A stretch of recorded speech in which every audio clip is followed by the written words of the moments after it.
আসসালামু আলাইকুম ওয়া রাহমাতুল্লাহি ওয়া বারাকাতুহু। প্রিয় দর্শক, আজকে আমি আপনাদের মধ্যে একটি মাসআলা নিয়ে উপস্থিত হয়েছি,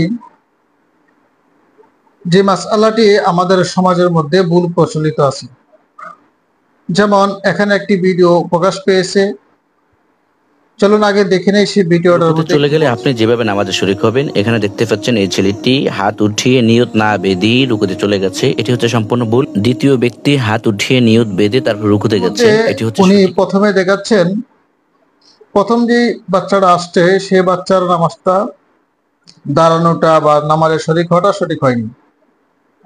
দ্বিতীয় যে বাচ্চাটা আসছে সে বাচ্চাটাকে দেখাচ্ছে যে এটা সঠিক হচ্ছে।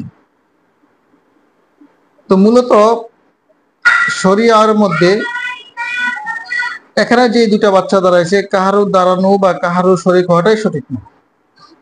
তাহলে সঠিকটা কি? সঠিক হলো প্রচলিত ভুল এই কিতাবের মধ্যে আব্দুল মালিক সাহেব হাফিজাহুল্লাহ, মুফতি আব্দুল মালিক হাফিজাহুল্লাহ,